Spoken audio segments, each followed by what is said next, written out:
When the case comes to us, we have to look at first, is the child safe? My daughter was actually born cocaine positive. And next, are the child's needs being met? CYS actually came to the hospital, actually took my daughter. We don't want that to have that problem. We want the child with the parents. And my oldest daughter actually also. But if we find that the parents have done something that's put the child in danger, So I had two removed. well, then we have to remove the child, at least for a time. For almost 2 years. Maybe they have some other problems that are distracting them, Very heart-wrenching. some addiction, or they need help being, with something. Kind of tore our whole world apart. And get them that help, and then hopefully reunify the child with the parents down the road.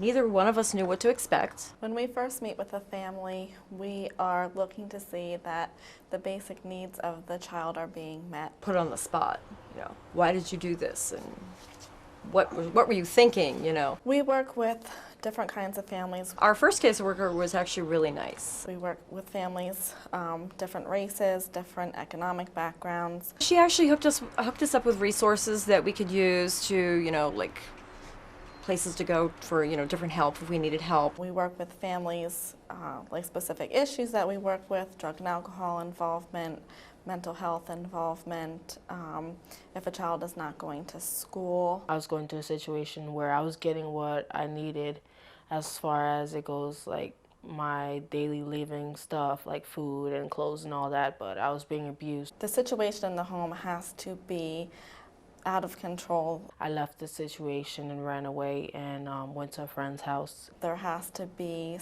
something serious going on. They had told me that we should go down to the county. The child needs to be in a vulnerable position in order for us to decide that that child is no longer safe in the home. I try to give as much information and cooperate with children and youth as much as possible. At the pre-placement meeting, there are, the caseworker is there. She was really willing to work with us. There are supervisors, there are case managers there, so it's a team decision. It's not just the caseworker's decision to remove the child from the home.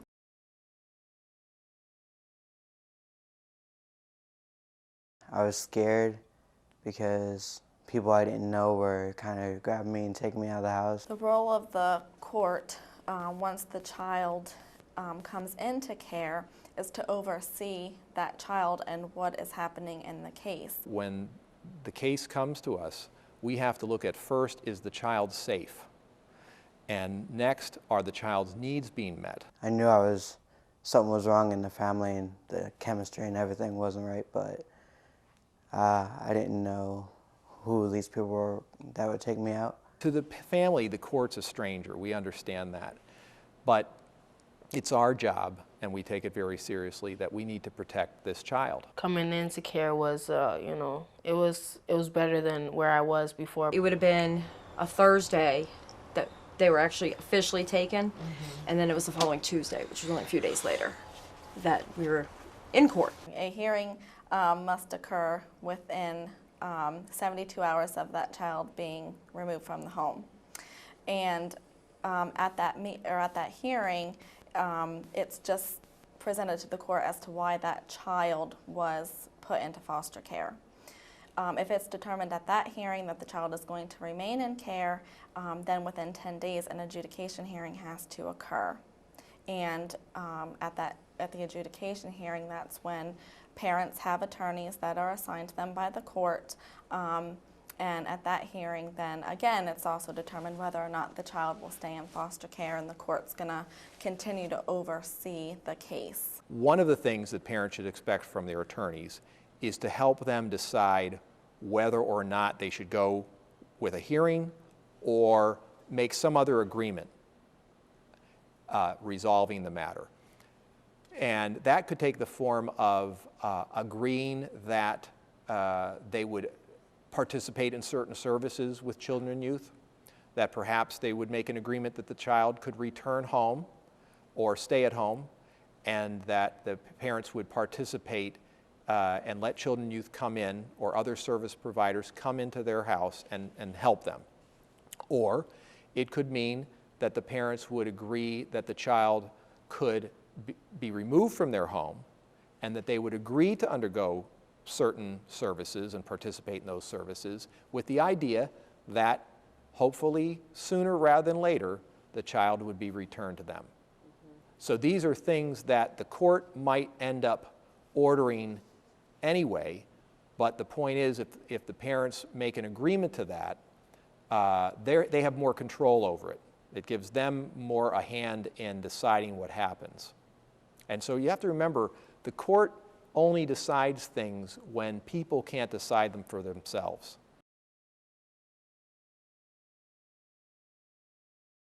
Well, a parent really needs to focus on their child. That's their priority, and they have to overcome their frustration or anger that their child is removed from their care, and realize that the court has now made that determination that the child cannot safely be in their home.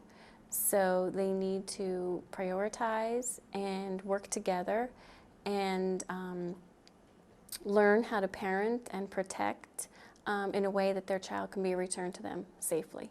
In-home services are services that Lehigh County Office of Children and Youth Services contracts to go into the family homes. Those services can range from parenting education to in-home casework counseling. They could be reunification services. So it depends upon the need of the client. If it's a case where there are severe concerns, then of course we're going to be in that home probably 3 to 4 times per week. But if it's a low-risk case, we may only be in the home as a service provider once a week. During the first visit, the client is very upset, and the client probably is very resentful because the child has been removed. So as a service provider, what I do is I try to downplay that, and I try to sort of soothe them at first and say, these are the recommendations. Let's try to get through this. The in-home service provider can be helpful in many ways. What happens is once the in-home service provider receives the referral, we then look at the needs of the family, and we'll set up an initial contact with the family.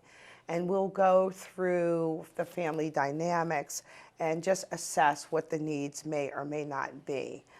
And we try to empower the family to make decisions on which services they feel they may need to have placed in the home, as far as like they may have to go to mental health services, the children might have to participate in early intervention services, so it depends on the case. So we go in and sort of advocate for the client. The service providers go in and advocate for the client and try to get the client back on track so that services can be discharged from the home. I think some of the key factors are to communicate, to keep those lines of communication open with your caseworker, with your attorney, with any therapists or service providers you're working with, to be very forthcoming very early on with relatives and caregivers, so that if that is a place that your child can go, that we are moving in that direction quickly. And lastly, I would say that it's critical that you keep contact and visitation with your child. I'd have to say, don't give up on your kid. The child did not ask to be put in this situation, and in most cases really wants to have a relationship with their parents. So if they say, like, call me or something, you gotta call them. Don't give up on them. So visitation and phone calls and letters are really critical to the child's overall well-being. And that's really what we're all here about.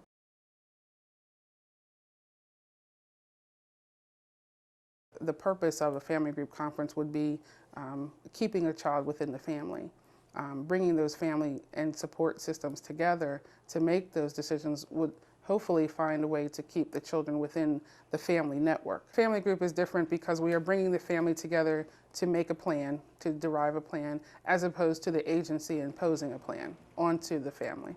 The family group has helped parents whose children have been in foster care because parents are once again able to identify that they have people in their family that care.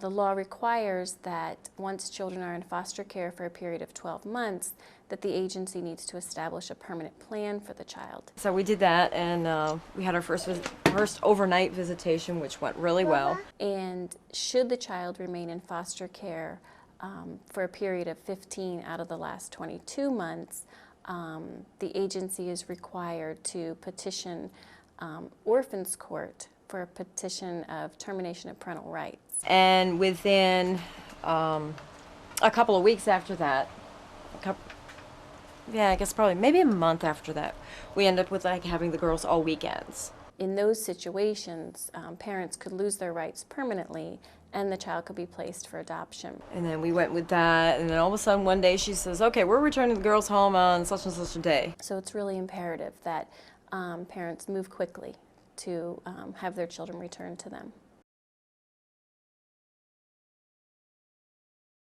There's nothing that the court wants more than for you to get your child back. Do whatever is possible to get your child back. Every statistic shows that a child is better off if raised by their own parents, if it can be done safely and where the child's needs are being met. You should take the responsibility to take care of them and do as much as possible so that you don't have someone else taking care of your children. My advice, hang in there because it will all turn out right. Or else they're going to end up on the streets doing something bad, You gotta stick with it and do what you gotta do. maybe even hurting themselves or someone else. Don't give up and feel like it's not possible to get your children back. And you don't want to be caused that. They are your children, you know, you gave birth to them, you've made them. It is a wonderful feeling when it gets closed. You can be able to have them in your house and they can wake up to your faces every morning.